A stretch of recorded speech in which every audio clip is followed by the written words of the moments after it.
Honourable Senators, I was to promise that I would use my 45 minutes or less, but I had promised Senator Manning 29 minutes. I rise as sponsor of the Canadian Prosperity Act, Bill S-239. This is new legislation to improve internal trade in Canada through amendments to the Competition Act. This bill's purpose to help achieve lower prices, more choices for goods and services, stronger job growth, and greater productivity and prosperity for Canadians. This is pro-consumer, pro-business legislation that will help spur investment and innovation across the country. Specifically, the bill will empower a specialized and independent agency, the Competition Bureau, to make recommendations to reduce barriers to internal trade, such as unnecessarily anti-competitive regulations. This change will strengthen the Bureau's current mandate under Section 10.1 of the Competition Act to conduct inquiries into the state of competition in a market or industry in the public interest. As well, the bill will require the federal government to respond to the Bureau's recommendations as regards reducing federal barriers to internal trade within 120 days. It will also encourage, though not require, provincial, territorial, and municipal governments to do so as regards reducing barriers to internal trade in their respective jurisdictions.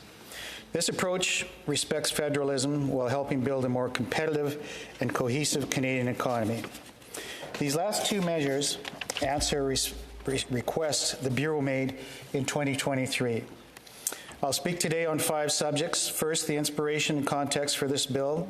Second, voices of support for this bill. Third, a little about competition law in Canada.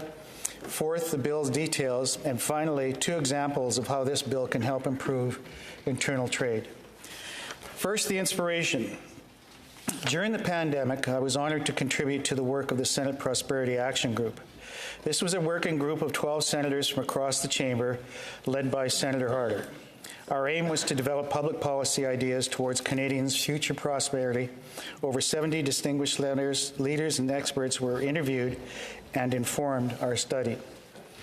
Two key recommendations in the Senate Prosperity Action Group's 2021 report were to remove barriers to trade between provinces and territories, and to reduce Canada's often excessive and duplicative regulatory burden. On internal trade, our report cited the 2019 working paper of the International Monetary Fund, estimating that eliminating internal trade barriers in Canada can raise our GDP by 3.8%. A 2022 MacDonald-Laurier Institute paper by Trevor Toom and Ryan Manucha found that long-term gain to GDP could be up to 7.9%, meaning up to $200 billion per year, or the equivalent of $5,100 per person. To put things into perspective, that's enough money to wipe out the federal deficit 7 times over. On the Prosperity Action Group's second recommendation, reducing excessive regulations, our report noted that Canada's regulatory burden is one of the major reasons for Canada's poor ranking in the World Bank's 2020 Doing Business study. As regards ease of doing business, Canada ranked 23rd out of 190 countries.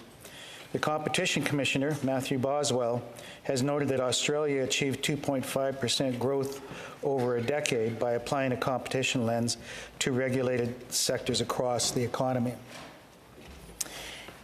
In the Prosperity Action Group's work, Senator Harder inspired us to consider not only what Canada's prosperity goals should be, but just as important, how to get there. As I will explain, this bill is about the how, and you ultimately will understand the why by the time I'm done. I turn to our here and now context, with Canada's economy under threat of a wild card tariff regime. Internal trade and competition have renewed significance. The good news is that in March, Canada's First Ministers jointly took the lead. Their statement said, and I quote, "The Prime Minister and the Premiers agreed to continue working together as they implement the shared plan to strengthen internal trade in Canada. Team Canada stands firm, united, resolute, and ready to face this challenge and any others that come our way," end quote. Our First Ministers have since made great progress to improve internal trade. In June, Parliament passed the Free Trade and Labour Mobility in Canada Act as part of Government Bill C-5. In July, Ontario signed the last of its memorandums of understanding with all provinces and territories to remove internal trade barriers. Also in July, 9 provinces and 1 territory signed on to an agreement that will allow direct-to-consumer interprovincial alcohol sales by this spring of next year. In September, the Ontario government said it will remove interprovincial barriers for workers in regulated professions, allowing them greater mobility when searching for work across the country. Just last week, all provinces, territories, and the federal government signed an agreement to drop interprovincial trade barriers on many goods, except food and alcohol, starting in December. The federal government has also taken leadership to build a more competitive economy. The budget includes a plan to improve productivity, a new industrial strategy, measures to increase competition in the telecommunications and banking sectors, and proposed restrictions on the use of non-compete agreements in federally related sectors. In this context, and turning to this bill, the Canadian Prosperity Act will reinforce First Minister's cooperative efforts to improve internal trade. Bill S-239 will support a roadmap for those efforts through the Competition Bureau's independent and proven economic legal expertise. As well, the Bureau's studies and advice can support efforts in any jurisdiction to reduce unnecessarily anti-competitive regulations, which also hinder internal commerce. To be clear, this isn't about questioning the public purpose of regulations. It's about regulating smarter and better, with more competition. Canadians across the country stand to benefit from increased competition, especially through lower prices. Examples of regulated sectors in Canada include professional services, alcohol sales, government procurement, telecommunications, and aviation. No doubt Canadian consumers can see room for improvement in these and other sectors. Colleagues, this bill doesn't reinvent the wheel. As I said, the Competition Bureau already conducts industry inquiries and market studies and makes recommendations to enhance competition. Since 2015, the Bureau has made 90 submissions to federal, provincial, and other regulators and policymakers on how to reduce barriers to competition. Since 2008, the Bureau has released 10 reports following market studies, identifying competition issues and suggesting potential solutions. For example, the Bureau completed a study on the airline industry in June, and another is now underway on financing small and medium enterprises. Building on these activities, the changes in Bill S-239 will make the Bureau's studies and advice more effective, helping our Federation to achieve a single, stronger Canadian economy. Again, the changes would be a stronger mandate for the Bureau to study and provide advice on internal trade and excessive and unnecessary regulations, a requirement for the federal government to respond to the Bureau's recommendations, and encouragement for provincial, territorial, and municipal governments to do the same. These changes will make a difference. With sensible recommendations being implemented, more internal trade and competition will mean more in Canadians' banks' accounts. It will mean more opportunities for workers, investors, and entrepreneurs. It will mean more for tax revenue, for health care, education, infrastructure, defense, paying down the deficit, and other priorities. Down the road, it could even make more room for tax cuts. In short, Bill S-239 can contribute to a more prosperous Canada by making better use of the Competition Bureau, using existing resources, and with no additional cost to taxpayers. Perhaps at this time of economic urgency, we can move quickly for that reason alone. I turn to my second subject, voices of support for this bill. Colleagues, I am mindful that to the ears of some, competition is not rock and roll, but when it gets rockin', we'll be rowing in it. I'm honored that this bill is endorsed by Lawson Hunter.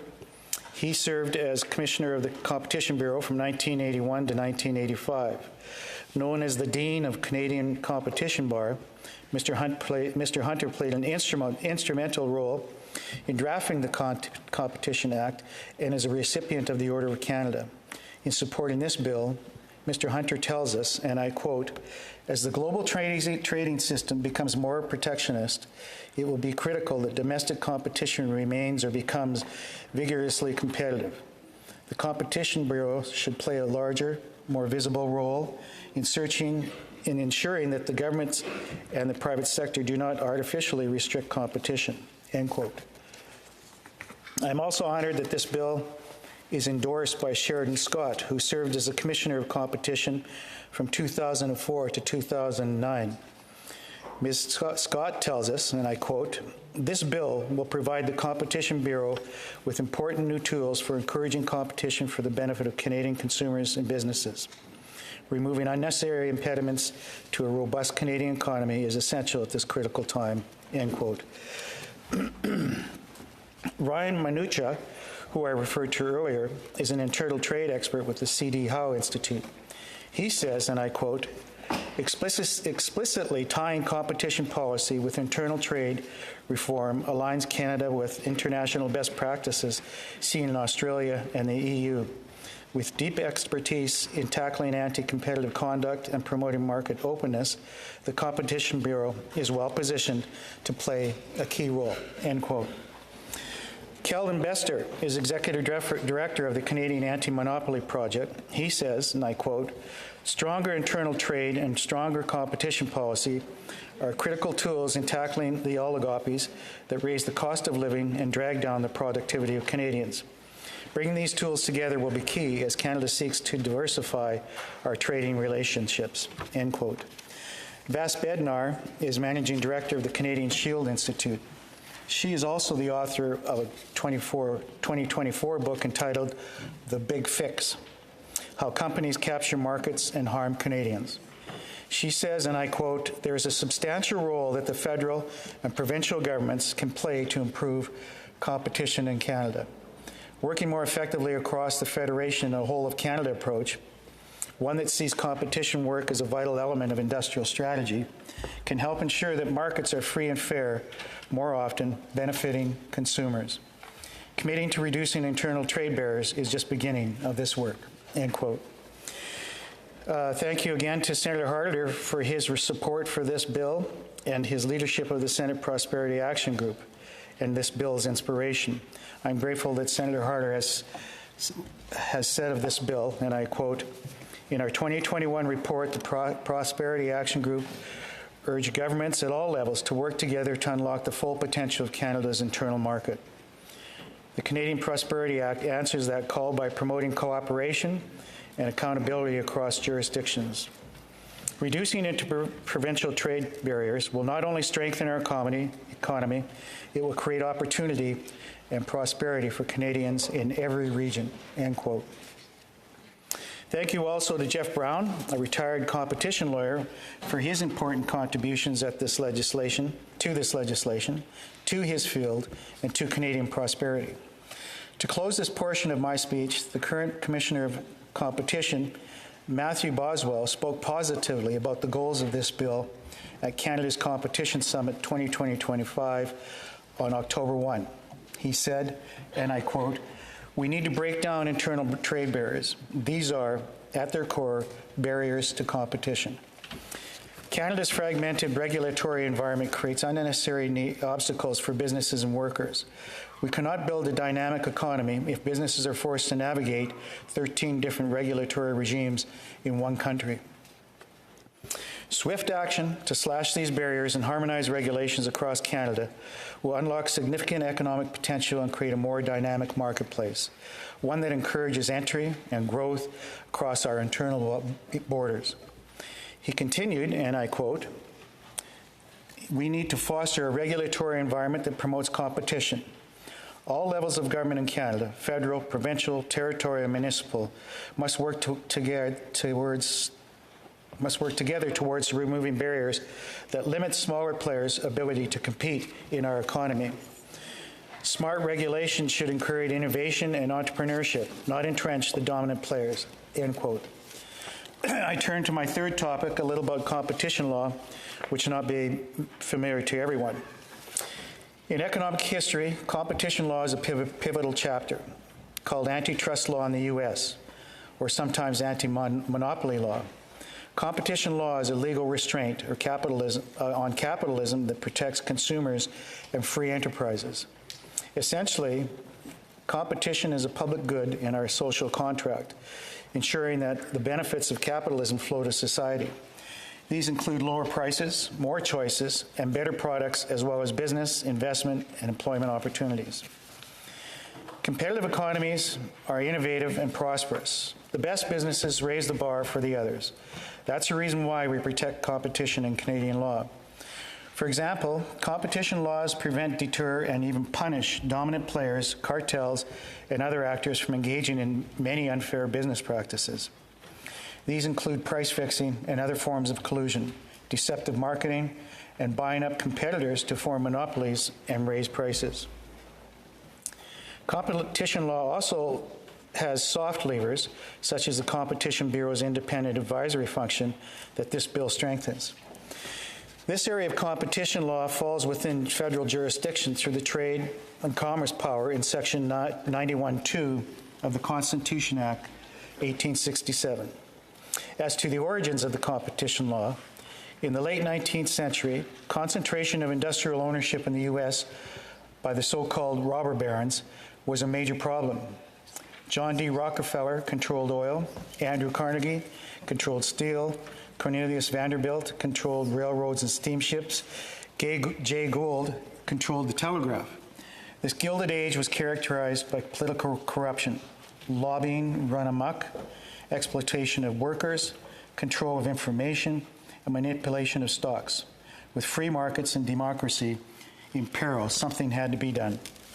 In 1889, amid fears of similar dynamics in Canada, Canada passed the world's first modern competition law called the Anti-Combines Act. From Vass Bednar and Denise Hearn's book, The Big Fix, and I quote, "Self-styled trustbuster Nathaniel Clark Wallace, the Conservative chairman of a parliamentary committee that investigated the monopolies, was the driving force behind Canada's 1889 Act. It targeted combinations of businesses that unfairly fixed prices or otherwise combined to act as cartels. Passing the act was significant, although it was eventually watered down by the Senate." End quote. Senators, after 136 years, redemption is within reach. Taking on the robber barons, the U.S. followed Canada with the Sherman Antitrust Act of 1890. In recent years, concentrations of market power in the tech sector have ignited fresh interest in competition law. In Canada, in 1985, Prime Minister Brian Mulroney's government enacted our modern Competition Act, the act that has received important updates in recent years. These include the addition of information gathering powers for market studies through Government Bill C-56 in 2023. The Senate passed that bill unanimously in less than a week. Like the Senate, Prime Minister Carney was also enthusiastic about the competition. In his book, Values, he wrote, and I quote, "The cycle of new firms and ideas overtaking the old is at the heart of the market economy. But dynamism and not self-perpetuating, countries must jealously guard and actively nurture the conditions that promote it. The more decentralized an economy is, the more dynamic it can be. And by definition, the more leaders in economic sectors change as good new ideas come to market. In contrast, concentration leads to rent-seeking and efforts to entrench existing advantages. Eternal vigilance in the name of competition is essential. The future will be made by our entrepreneurs we do not yet know." End quote. Colleagues, as I complete this section on the history of the competition law, your expressions convey that brevity is the soul of wit. I promised not to use my 45 minutes, and I did promise 29 minutes to Senator Manning, and a man of the word, and I am a man of the word. Therefore, as I round minute 20, I'll move swiftly through the last two subjects. Topic 4, the details of Yeah, so Bill S-239. I think I did that once in that chair over there. This is an easy one, as the bill is just a little over 2 pages. As I said, the bill makes these 3 minor yet important changes to the Competition Act. To read this bill is not going to be laborious, it's 2 pages. First, the bill enhances the Competition Bureau's existing mandate under Section 10.1 of that Act to conduct inquiries into the state of competition in a market or industry in the public interest. Specifically, the bill would empower the Commissioner of Competition to make recommendations to federal, provincial, territorial, or municipal institutions. Any barrier to trade within Canada, including an act, a regulation, a rule, an order, or a bylaw that, in the Commissioner's opinion, unduly affects the state of competition in the market or industry will be a subject of an inquiry or any related market or industry in Canada, end quote. As I said, we're not reinventing the wheel. The Competition Bureau can already do studies and make recommendations under Section 10.1. However, this change will give the Commissioner and the Bureau a stronger mandate to focus on issues of internal trade and excessive regulation. The bill's second change is to require the federal government to respond to the Bureau's recommendations as regards reducing federal barriers to internal trade, including excessive regulations, within 120 days. As senators know, requiring and requesting government responses is a sensible and very common accountability mechanism in legislation and parliamentary work. In terms of the 120 days for government responses, this bill takes that time frame from 3 recent federal statutes: the National Housing Strategy Act of 2019, the Canadian Net Zero Emissions Accountability Act of 2021, and the Canadian Sustainable Jobs Act of 2024. The bill also encourages or invites provincial, territorial, and municipal governments to respond to the Bureau's recommendations as regards reducing barriers to internal trade in their respective jurisdictions. Specifically, the bill provides that the head of a provincial, territorial, or municipal institution may respond to any recommendation made to the institution within 120 days. It requires the Commissioner to publish the response, or if no response is received, a notice to this effect, which will be posted on a publicly available website. In the bill, the head of an institution is the relevant federal, provincial, or territorial minister, municipal chief officer, or in the case of Crown corporations, it would be the CEO. The bill's measures on recommendations answer a request the Bureau made in 2023 in their submission to the government on the future of competition policy in Canada. The Bureau noted that the lack of a requirement for implicated bodies to respond to Bureau recommendations is a key gap in Canada's competition policy toolkit. The Bureau said, and I quote, "While any Bureau recommendations flowing from market studies will be non-binding, the regime should require government entities subject to the Bureau's recommendations to provide a public response within a reasonable time frame after the report is published. Such a requirement could, if necessary, be limited to recommendations directed at federal government entities. Wherever possible, regulators and other implicated government bodies should be required to respond to Bureau recommendations within a reasonable time period," end quote. As I said, this bill's requirement for responses is limited to the federal government. However, it does not include an encouragement or invitation for provincial, territorial, and municipal governments to respond as well. Or it does include that, I should say, to respond as well. On this point, I'm mindful and vigilant of the limits of the federal jurisdiction in terms of not trying to exercise control over non-federal institutions. All jurisdictions need to be respected, and this bill won't allow the Competition Bureau to impose any changes on anyone. Instead, with this bill, we're looking for a positive exchange of ideas and cooperative effort, leveraging the economic and legal expertise of the Competition Bureau as a shared Canadian resource with outstanding credibility and know-how. At the same time, it's sensible to include language in the bill that reflects that all Canadian markets and all Canadian regulations, including provincial, can play a role in building Canadian prosperity. If we try to achieve internal trade and competition without recognizing the huge potential of the provinces to achieving that, we won't get very far. Vibrant competition is a matter of national importance, but achieve it requires a coordinated effort. Internal trade is a Team Canada effort, and we need the whole team pulling in the same direction. Fortunately, that's been the case. The Prime Minister and the Premiers deserve the credit, and since the First Ministers agree on the what, this bill contributes to the how. Quite complimentary, and I trust you understand why and what's in it for us Canadians. On that note, to wrap up, let me give you two concrete examples of how this bill can improve internal trade and competition. In June, the Competition Bureau released its market study on the competition in Canadians' airline industry. The report recommended increasing opportunities for foreign investment to increase competition. For my 2 cents, that could be relevant to the quality, availability, and pricing of passenger air service in Canada. In turn, inadequate air service can be a barrier to internal trade in terms of tourism, labor mobility, business investments in underserved regions, you name it. The government has made some comments on this subject. However, if Bill S-239 were law, the federal government would have had to formally respond to these recommendations that I just mentioned on the airline industry within 120 days. Well, the subject still holds public attention following release of the report.